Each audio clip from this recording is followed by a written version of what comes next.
Hello everybody, back here again with another vlog a day, and today is Monday the 9th, and today was a lovely, beautiful day outside.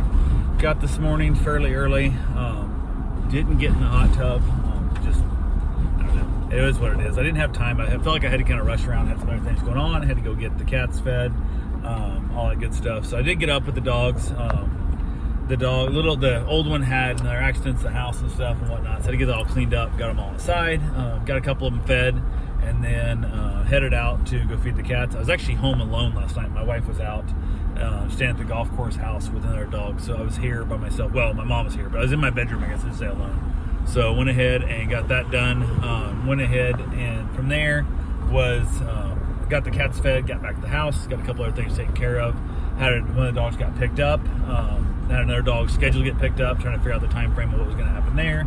It's kind of interesting, the whole process. Had another dog got dropped off, which we had a dog by the name of Lily got dropped off, and she's like scared of everything. You know, she's just timid and scared and the whole thing. So when I let her outside, I went ahead and left her leash on, so that way if she's running around and she doesn't really want to listen, doesn't want to come to me, which I think it'll get where she will. I just don't quite trust her yet. All I have to do is get close to her and I can step on the leash. And then once I have a whole leash, she's perfectly good. She comes inside, she's great, she walks and stuff.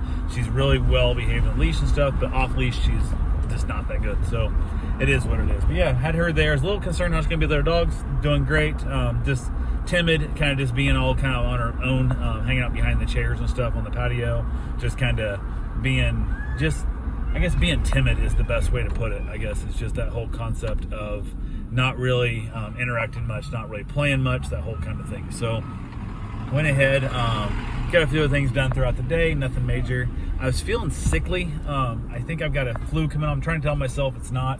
99% certain it's not COVID. I'm not worried about that part, but I have the whole concept of just setting it up to where I am, feeling weak. I'm feeling tired, but the biggest thing is I'm feeling cold. Like I cannot get warm. Like I was outside, it was 77 degrees or some junk, but I'm in the shade and there's a lot of wind, and I'm sitting outside with like a jacket on. Like I'm freezing to death. It's ridiculous. To the point that when I did finally come in, get my shower and stuff, I had to go out and walk Teddy. Went and got that done. Took Lily with me, which is this dog right back here. You can kind of see her there. The one that's scared of everything, the greyhound that's scared of everything. So took her out with me. She was chill. She was chill out in the truck. We was in the shade, had the fans going, whatnot. She was 100% fine when I walked Teddy. Got him fed, got him pooped, all that good stuff there. Then from there, headed on back. Hung around, went to get my run in, got that taken care of, got back. And normally when I get home and I get ready to take a shower, I turn the AC down to 75, which I have it at 78 in the day. I used to have it at 80. Once mom moved in, I left it at 78. And then usually it kicks on a couple times. Then before my wife comes home, I kick it back down to 75. And then whatnot, or I get in the shower, it helps keep the mirror from fogging up. The kitchen was actually warmer than the bedroom, so I turned the fan on so it'd blow air on the house, but I was so cold I didn't want to have to mess with it. And then mom had made meatloaf and potatoes, and I was craving soup. I don't know if it's salt I was craving or just wanted the actual soup. So I went ahead and had soup instead, which I was hoping the soup would warm me up, which I think it did a little bit. Once I got done, normally like after dinner I'm cold by the time I head back outside, and in the house it's 75 degrees and stuff, so I had like put on sweatshirt and pants and the whole 9 yards.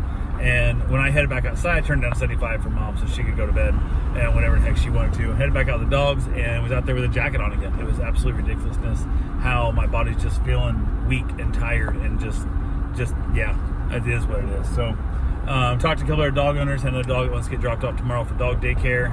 Another dog has to get picked up tomorrow. Trying to schedule those around feeding the cat and walking Teddy and all that good fun stuff. Just kind of, it's not the end of the world. It's not hard work. It's just trying to figure it all out. It is what it is. So yeah, got that taken care of. Ended up when I headed back in finally, I actually talked to real estate agent, trying to find out some stuff about some property. She's going to be out of town for, I don't know, like a week or two, whatever, on a road trip, so she's not going to be around to help. So that is what it is there. So we're trying to figure out what's going on. It's next, and just waiting to see when our funding comes through on our mortgage. And then on top of that, we're trying to figure out if the gentleman's going to buy the house, my father-in-law's house.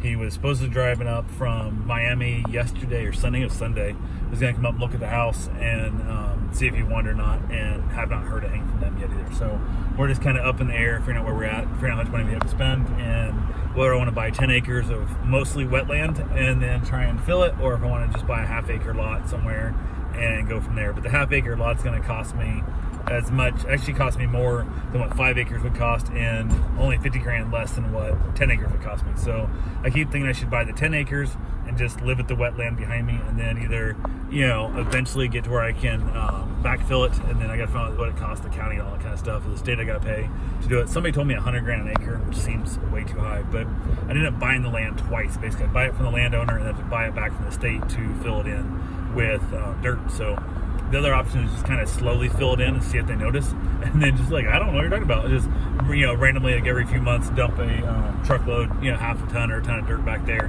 and then eventually I'd have drier land that would not be, it'd still be zoned as wetlands. I couldn't build a house on it, but I'd have a dry yard at least. So that right there might actually be a possibility as well too. So kind of whole thing of do it and hope you don't get caught, as opposed to paying the permits and getting all the licensing in order to do it correctly. So yeah, it is what it is. The other thing, if we buy that chunk of land, the 10 acres, I think our plan is to build a temporary, like a smaller house, and then maybe even build 2 at the front of the property, with the concept that one would be an instant rental, and then we'd live in one, and then if my father-in-law needed more help, we could move him into the rental, and then basically we would have the one right next door to him, so we would have a ability to take care of him better as he ages and all that fun stuff. So yeah, we'll see what happens. Who knows? Just bureaucratic bullshit. So it is what it is. But yeah, decided I was going to head to bed early. Like I said, I've just been exhausted and tired lately. Normally I'm not in bed like before midnight. I'm not going to go to sleep before midnight. And I headed in bed like 9:30. I think it's 10 o'clock when I headed inside, and trying to get some sleep. So anyway, that's all I got for right now. I will talk to you guys tomorrow. Have yourself a safe, wonderful day. Thanks for watching.